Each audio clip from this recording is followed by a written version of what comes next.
Tonechaser, that thing you hear in your head that you just can't quite get. Hello, Chasers. Hello, everybody. So we're here at segment 4? 3? 5? I think it's 4. So hang on. Here we go. That pig nose always sounded like pig shit whenever I use it, but with Edward Van Halen playing through it, the tone was, well, not the greatest guitar sound in the world, but still pretty freaking good. Hell, he could have been plugged into a transistor radio and would have sounded cool. Immediately, he began showing me parts from other songs. That one noise in Romeo, I'm banging the E string on the pickup, and it's going to start out real quiet. Imitates that clicking sound and slowly increases attack, right? Like, that was amazing. That was amazing.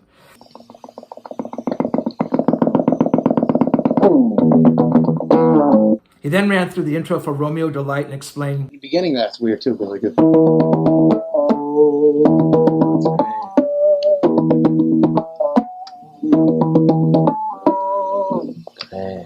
It's actually just like a... Except... So actually the notes I'm hitting is... It's because I'm pinging out the harmonics with this, instead of it sounding like... Da, da, da. He wanted me to understand exactly what he was doing by dissecting the riff and explaining precisely how he conceived and developed the part. Whenever he went to explanation mode, I was able to sit inside his head for a shining second and understand how he developed his musical ideas and ultimately what he was thinking at the moment of final creation. Those were amazing episodes when he stepped back and he sort of became the teacher, and he was showing me exactly what he did without me even asking.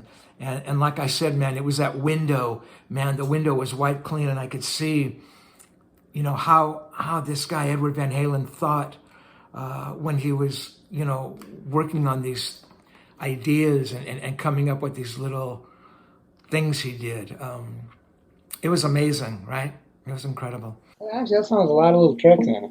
Yeah. Guitar tricks. It starts out with this. Edward called them tricks. In his head, that's what they were and nothing more. But he had a remarkable way of coming up with little sound effects and textures that built a track and added to the intensity and emotionalism of it. Bumping a string into the pickup, pick scrapes, volume swells, whammy bar wizardry, and squeals, screeches, and squawks of various shapes, sizes, and colors punctuated his playing and became a regular part of his guitar lexicon.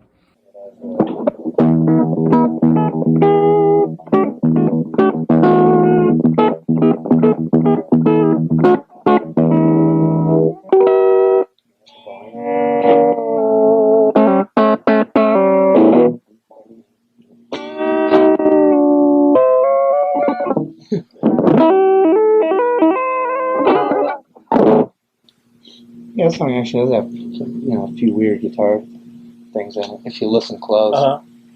After showing me those miraculous little guitar techniques, I just demonstrated my total brainlessness once again. And I say again because I had a nasty and embarrassing habit of making boneheaded comments to him during previous interviews, which I told you about and I wrote about.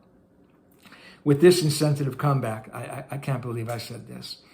The song reminds me, and no offense intended, of like an old Sabbath song.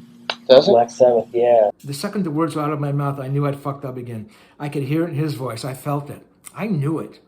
I knew it. I don't know if I had insulted him, but I had made little.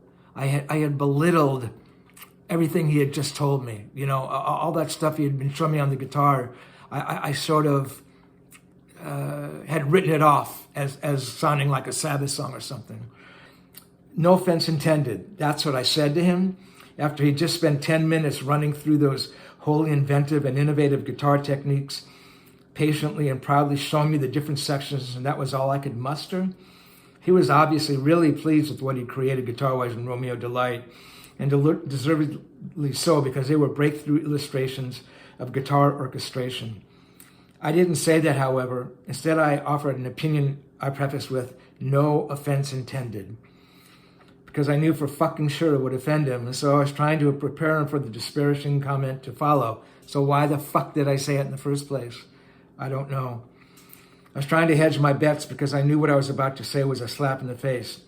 Why in hell did I compare those licks to something you would have heard in a Black Sabbath song? I can only chalk it up as nervousness and an attack of hoof and mouth disease, or more generously, just tripping all over my own teeth. I wanted Edward to believe, or at least think, I was this very knowledgeable music dude. That was important to me. Though, as I've hinted before, I don't think it mattered much to him at all. So I'd make those comments thinking they were incisive or clever even, when all they ever ended up sounding like were insults or ill-informed broadsides. I sang the vocal from the song I was thinking about. In the field of darkest darkened. And then punctuated the lyric with that double staccato that Tony Iommi played. In the mountain burning, right? Edward picked up on what I was describing. He said, "Oh yeah," and played the riff from the Sabbath song. Oh, yeah. No, this is the rhythm. Yeah, what was that called? War Pigs? War Pigs. Is that War Pigs?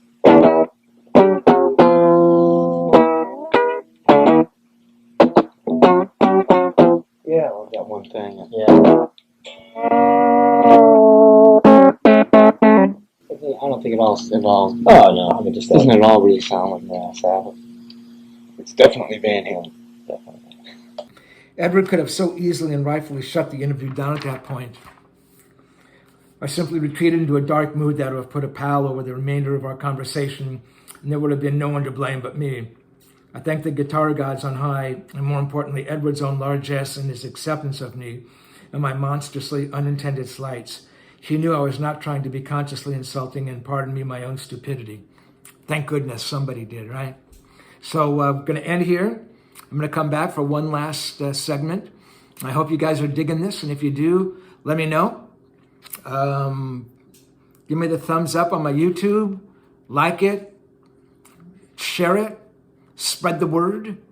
So we'll see in a bit. Thank you. Bye. You can obtain the book through me, through my link, paypal.me/Tonechaser. The book is $47, which includes shipping here in the US. Don't forget your address, and please send those PayPal payments as family and friends, because we're all friends, right? It's just a different feel for the guitar, you know. It's just.